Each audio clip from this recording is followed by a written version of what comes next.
बिस्मिल्लाहिर्रहमानिर्रहीम। अस्सलाम वालेकुम। कैसे हैं आप सब? जहाँ रहें खुश रहें, आबाद रहें। मार्केट में इतनी फ़्रेश स्ट्रॉबेरीज़ आई हुई हैं, तो स्ट्रॉबेरीज़ को यूज़ करते हुए आपके साथ आज मैं बहुत ही ज़बरदस्त रेसिपी शेयर करूँगी। विदाउट बेकिंग, विदाउट कुकिंग ये रेसिपी रेडी होगी। बहुत झटपट ये डेज़र्ट रेडी होता है। आज मैं आपके साथ स्ट्रॉबेरी डिलाइट कह लीजिए, स्ट्रॉबेरी डेज़र्ट कह लीजिए, बहुत मज़ेदार बनता है। आप इसको एज अ डेज़र्ट भी सर्व कर सकते हैं, एज अ स्ट्रॉबेरी आइसक्रीम भी सर्व कर सकते हैं। ये ऐसा डेज़र्ट है जो सिर्फ 10 से 12 मिनट में रेडी हो जाता है। आप भी इस रेसिपी को ज़रूर ट्राई कीजिएगा। हाफ kg मैंने स्ट्रॉबेरीज ली हैं। इस तरह से इनके लीव्स को रिमूव कर देंगे और स्लाइसेस में कट करेंगे। सारी स्ट्रॉबेरीज के मैं इसी तरह से लीव्स को रिमूव कर दूंगी और स्लाइसेस में कट कर लूंगी। स्ट्रॉबेरीज को मैंने पहले 2 से 3 पानी में अच्छे से वॉश किया था, थोड़ा सा सॉल्ट और विनेगर डाल के, और फिर इनको अच्छे से ड्राई कर लिया है। कुछ स्ट्रॉबेरीज को मैंने इस तरह से स्लाइसेस में कट कर लिया। कुछ स्ट्रॉबेरीज की मैं प्यूरी रेडी कर लूंगी।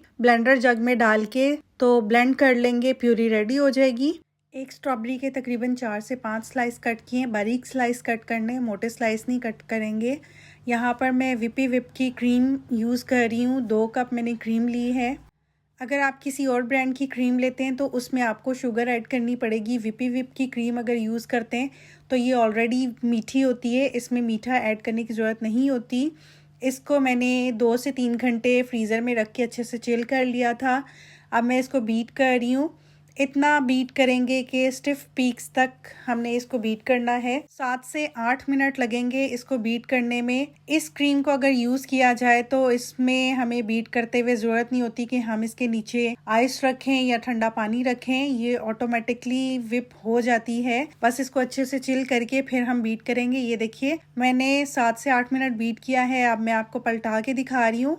क्रीम बिल्कुल भी ड्रिप नहीं हो रही है, गिर नहीं रही है। क्रीम परफेक्ट विप हो चुकी है। जो हमने स्ट्रॉबेरीज की प्यूरी रेडी की थी वो हम इसमें ऐड कर देंगे और अच्छे से मिक्स कर लेंगे। इस स्टेज पे आप इसको फ्रीज भी कर सकते हैं स्ट्रॉबेरी आइसक्रीम के तौर पे।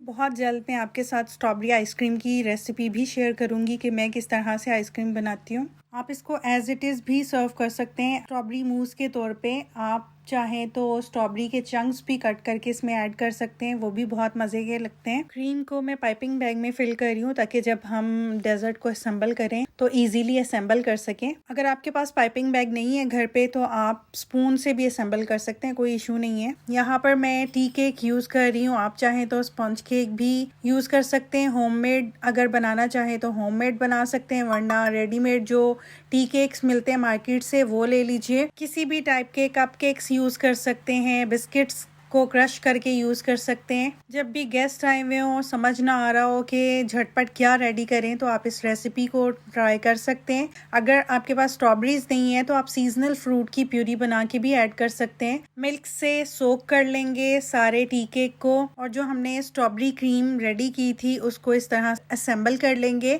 मैं यहाँ पर फ्लैट डिश में ये डेजर्ट रेडी कर रही हूँ। आपके पास जो भी घर पे सर्विंग डिश है आप उसमें इस डेजर्ट को रेडी कर सकते हैं। जो स्ट्रॉबेरी को स्लाइसेस में कट किया था वो इस तरह से सारे असेंबल कर देंगे। आप इस तरह के काम बच्चों के जिम्मे भी लगा सकते हैं। बच्चे भी बहुत एंजॉय करते हैं इस तरह के काम करते हुए और आपका डेजर्ट झटपट रेडी हो जाएगा। सारी स्ट्रॉबेरीज को हम इसी तरह से असेंबल कर लेंगे। मैं ये डेजर्ट सिंगल लेयर में बना रही हूँ, आप चाहें तो डबल लेयर में भी बना सकते हैं। यहाँ पर मैंने स्ट्रॉबेरी जेली ली थी। जेली के पैकेट के ऊपर जो इंस्ट्रक्शंस दी हुई होती हैं उसी को फॉलो करते हुए जेली बनाएंगे, लेकिन पानी की क्वांटिटी थोड़ी कम ऐड करेंगे। वहां पर अगर 1 कप लिखा है तो आप 1 कप से थोड़ा सा कम जेली के पैकेट में पानी ऐड करेंगे और इसको बॉईल कर लेंगे। और इस तरह से स्पून रख के तो फिर मैंने स्ट्रॉबेरीज के ऊपर जेली को फिल कर दिया है ताकि क्रीम फटे नहीं, क्योंकि जेली अभी गर्म है और सारी एक ही लेवल में स्प्रेड हो जाए।